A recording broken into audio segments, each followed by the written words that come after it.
Did Yeah. you find any similarities between, studying in China and then studying in Ghana, or any differences?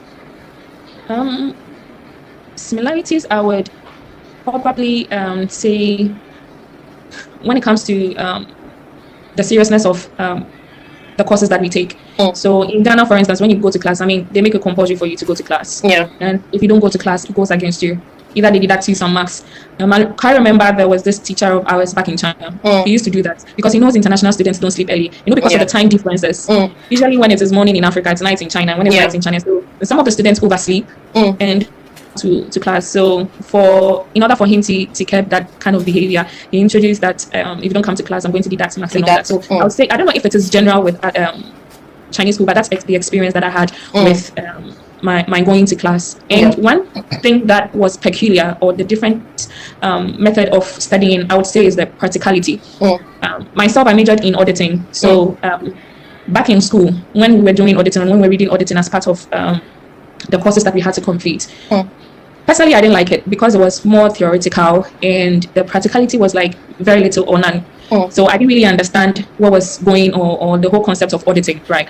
But when I came out of school and started practicing auditing, that was when I started appreciating the theory side of what I had studied back in school. But when it comes to China, it's not like they are feeding you with these theories. They are giving you practical cases. I'll give you an example. One of the courses that I took was UN audit. And one of my teachers, or the person who was teaching us the UN audit, was one of the auditors for UN. And we took a case study when it comes to peacekeeping. And he gave us a classical case that we have to look into when it comes to risk assessment for planning and auditing. The kind of investigations that you have to do in order to get your reports, in order to give the feedback or conclusions on what you have investigated. But back in school, we weren't given that kind of experience. As I said, it was mostly theory. So I came to appreciate the fact that everything was practical when we came to China. And one other thing too was, after they have given you the practical side, they just let you go out there, do your research, and then come and present something to them.